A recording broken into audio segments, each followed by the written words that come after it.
My name is Robert Baird. I'm with BAM, Baird Artist Management, out of Toronto, Canada, and I was an agent for many years in Toronto. I ran an agency, mainly working in the United States. And then I retired and quickly became a consultant. So I've been consulting on bringing artists into North America for the last several years. Huh. So mostly, the last several years, more of bringing, well, when you say North America, so bringing artists into both? Bringing artists into Canada and the U.S., yeah. Canada and the United Yeah, States? I have two U.S. offices, one in Raleigh, North Carolina, and one in Brooklyn, New York. Really? Yeah. Huh. And you have others there, or you fly back and forth? I have staff there, yeah. Yeah. Oh, fabulous. Yeah, it's Amazing. been good. Yeah. With your background, about how many years would you say you've been in the performing arts? Oh, 65. Okay. I was a child performer. Okay. Yeah. So I've been at it a long time. And you've, as a child performer, then not only have you been in the management arts representation side, but you've seen some of it from the performer's eyes. Yeah. With Definitely. that breadth of experience, and given that it's also involved both US and Canada, what advice would you have for a performing artist that maybe they've had a start, they've graduated from university, but they want to now try to build a career and go beyond their local community and hopefully establish themselves so that they may make a living performing? Sure, yeah. And what I find with most artists is that they reach a point where they think they need an agent to take them to the next level. And I always say to them, if you want to go to the next level, take an elevator, because an agent doesn't really do that. An agent takes what you've accomplished as an artist and runs with it as best he or she can, and it's not easy. And so I advise young artists to do a lot of research and work from your center, from your central point, your home, and branch out. When I was an agent in Toronto, I decided I would conquer the United States one area at a time. So I started in the Northeast, Southeast, I did it in sections, because you have to. And you have to figure out what presenters are looking for. If you're an artist, it's not enough to have talent. Talent is just a given these days. There's so much talent out there. So what do you offer? What is unique about you? And I think that's important.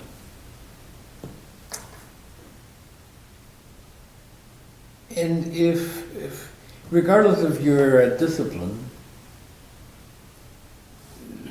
and as you say, it's a given, they're very gifted, they're very talented, they're very prolific, they've got great fingers. Exactly.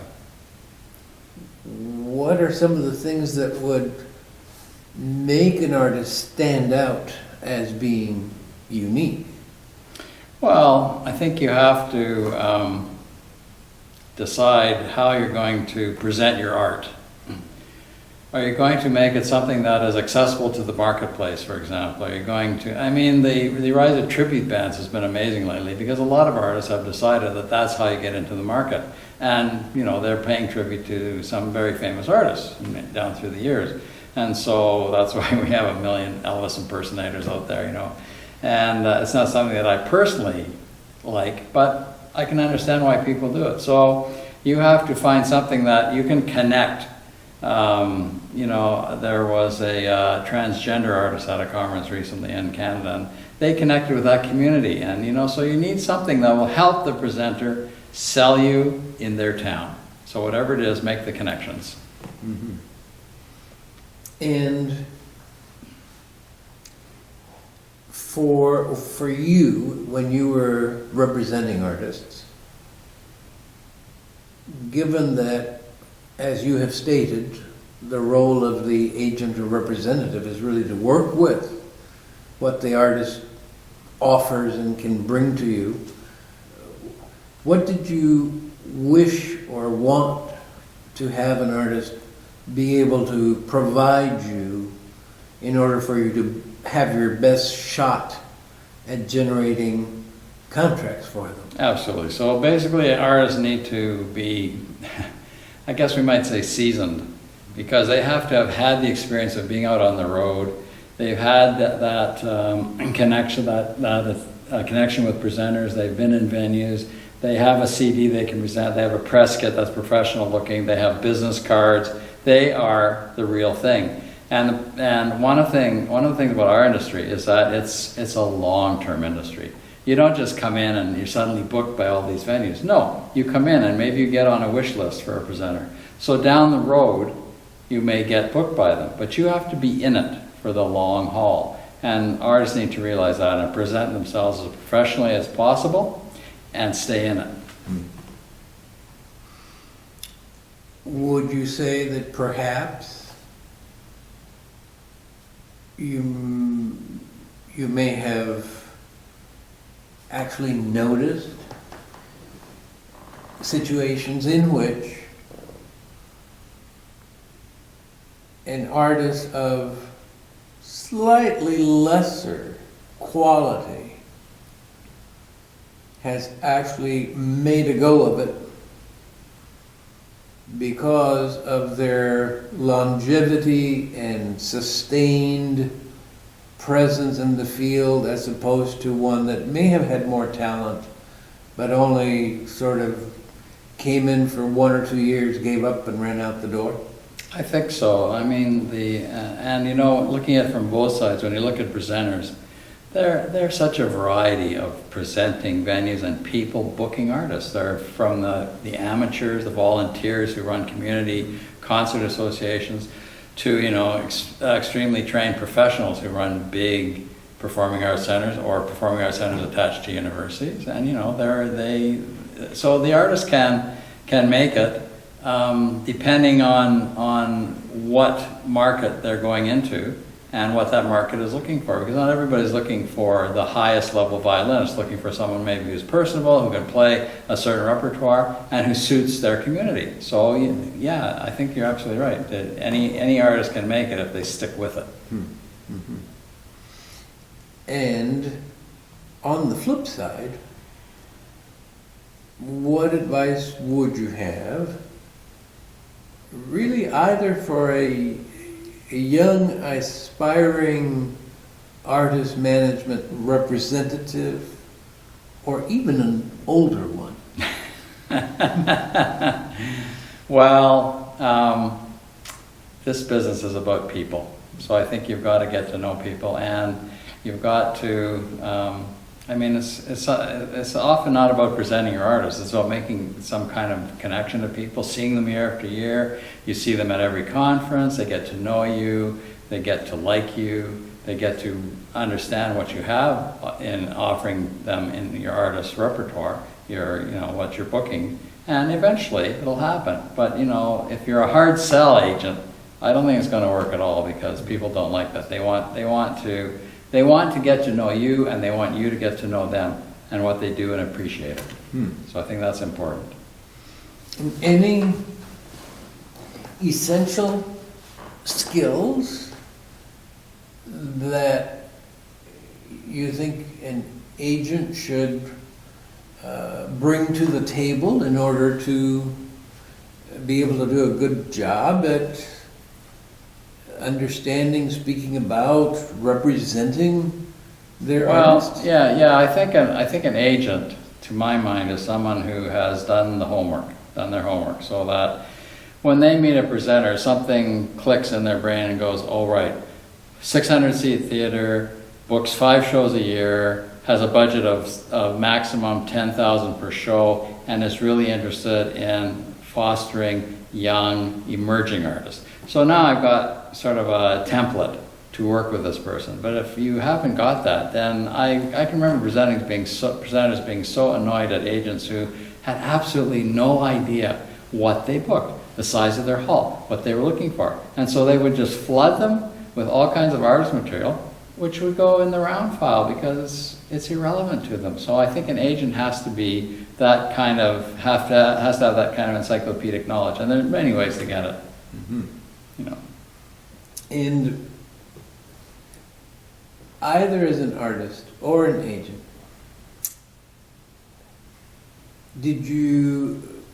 have you found, do you believe that showcasing is of value to the artist? I think showcasing is part of your promotional budget. And if you look at it that way, then you put a certain amount towards showcasing, and you try to get a juried showcase, you do an independent showcase, but it's part of your marketing. And unfortunately, it's like a lottery. You know, I've had artist showcase at NC, North Carolina, and the competition was so fierce that even though these artists were great and they did a great showcase, they didn't get booked because someone else in the same genre just happened to appeal to more people, and so they got booked. So you never know. On the other hand, I've had artists who showcased once, first time at a conference, booked a wonderful tour, you know, a residency. So you never know. So I think it's part of your ammunition for promoting yourself, and I think you want to do that. And on the other hand, presenters, you know, it depends. Some presenters look at showcasing as an educational opportunity for them to find out what's going on out in the world. And others are, you know, looking for artists to add to their list of bookings. So you never know. I think it's a good, I mean, it's just part of what we do. Yeah, I think so. I think we should do it. And would you recommend, once you've got this in your plan and your budget, speaking of longevity, repeat the process on an annual basis and if you can, I mean, I organize all the showcases at APEP every year, so there are like 1,100 showcases going on at the Hilton. So I get artists calling me all the time, I'd like to showcase. Well, it's non-juried, you pay your money and you can showcase. However, showcasing at APEP is quite expensive. For 15 minutes, it will literally cost you, the lowest is probably $750 US, plus everything else, getting a hotel in New York City, you know, all kinds of expenses. So if you can afford 2 slots, you've got deep pockets, you know. And so if you could afford it, then you should. And when I speak about longevity, it's like showcase as much as you can possibly afford. It might be one conference, choose a conference carefully. You know, you just don't know. And the other thing about longevity is that people also will come to me in September and say, I'd like to showcase at the Hilton in New York in January. You know, should I send an email to the presenters who are going to be there? I say, well, you can, but they literally get thousands of emails and they simply don't have time to read them. The time to start making the connection for one conference is as that conference ends. So now I've got a whole year to make that connection with presenters who will be attending the next conference, and that's part of the longevity. You cannot just come into things in the middle and think, oh well, it's going to work because I'm going to showcase, send them an email, everybody will come and I'll be booked for the next year. You will not. The cycle as well, you know the cycle? We're booking years in advance. Yeah. So you have to know all that. And how did you evolve from being a child performer to developing band? So I performed as a pianist and as a singer in my youth. I then became a teacher of music because I thought that would be a great way to go. Music education, got into music education, and public schools? Yeah, you know, high school, public school, yeah. So taught there for a while and then decided that wasn't really what I wanted to do. So I went back to university, got 4 degrees all told, and then decided that I would go into publishing. So I went into music publishing. And so obviously you can see I'm kind of, you know, trying to find out what's going to work for me. And my wife finally said to me, you know, you love the music man. You've always wanted to do musical theater. Why don't you go and do it? So I did.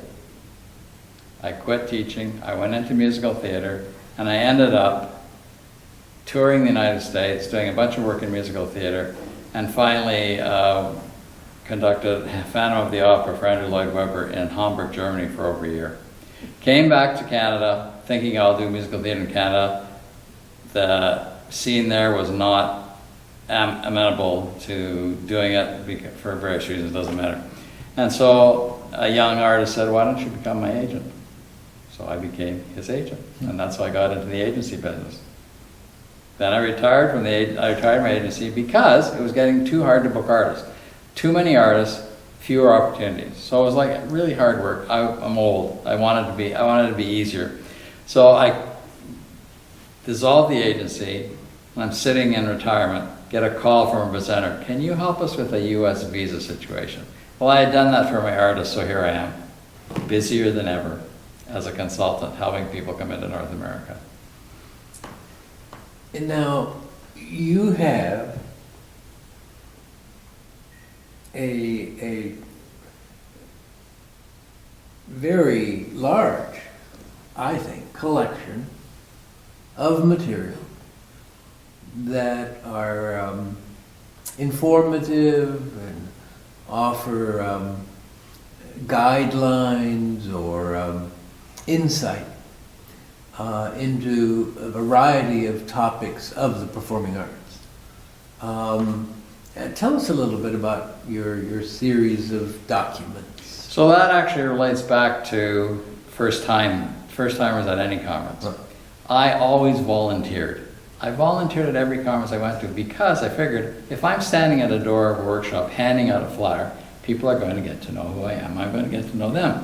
And it worked out. So then I started mentoring at each conference. So I would help new people come along and suggest how they might make the conference work for them better. And then I thought, well, I'm not getting any younger. Maybe I should share what I've learned through a series of what I call BAM guides. So I devised a series of 75 guides that I would start to work on. And the first one was BAM Guide to Acronyms, because we all use acronyms in performing arts, and some people, they don't know how to say it, they don't know what they mean. So we talk about APAP, PAE, AMD, whatever. So we know that because we've been around. We know the acronyms. That was the first one, and so I kept going. And so there are 25 guides out now. I'm still working on them, and they're free. They're downloadable from my website, and I figured I'm giving back, paying it forward, as it were. And is your goal then still to work your way through your 75? Sure, yeah. Well, yeah, because I learn things too as I go along, and it's very interesting, yeah. It's very interesting to look at the industry and, see what people need help with, and so that's why I do it, yeah, sure. And you brought up mentoring. Yeah. If I'm not mistaken, I believe you were the recipient sometime back of the Mary Beth Treen Arts Management Award, Yes. weren't you? We share that. Yeah. Absolutely, yeah, of course, yeah. So, did you know Mary Beth Treen? Oh, yes, I knew Mary Beth for many years, yeah. Ah. Yeah. I remember her at many conferences, yeah. Any particularly memorable moments you might have experienced with her? I was thinking about her on the way down there and thinking, the one thing I remember about Mary Beth, she loved to dance. Mm-hmm. She danced at every conference, and she was so personable and helpful to anybody who asked her. So she was kind of a model for mentoring, and I think that this industry has had many people who have filled that role and have mentored many, many people. And I always say to people, if I mentor you, you're mine for life. If you want to ask me anything down the road, just send me an email, give me a call, because that's what it's all about, helping people. Terrific. And now, at this point in time, where you have evolved into providing consulting services, what do you consult about? Oh, so I consult in terms of, I do the paperwork for people. Visas, O1, P1 visas, P3, any visa that they want to come in as a non-immigrant to work in the United States, I will tell them how to do it, or they'll hire me to do it for them. I do waivers for taxation, Canada and the US. So I sort of, you know, if you want to come and work in the US, then I can, or Canada, then I can tell you how to do it. That's basically what I do. And I always say to people, you know, you can do it yourself. The learning curve is steep, but you know, people can do it because that's part of, you know, mentoring. But of course, people don't have the time and they don't have the experience, you know, or the qualifications on it, so they will hire someone like me to do it because I've done so many. Yeah, that's what I do. Anything else you'd like to share with us? I always like to give you the chance to tell us anything else you thought we were going to include that we didn't and you'd like to share. I think these videos are a good idea. Oh, I like them because I think that people can watch and get, you know, and anything that helps the field is a good thing.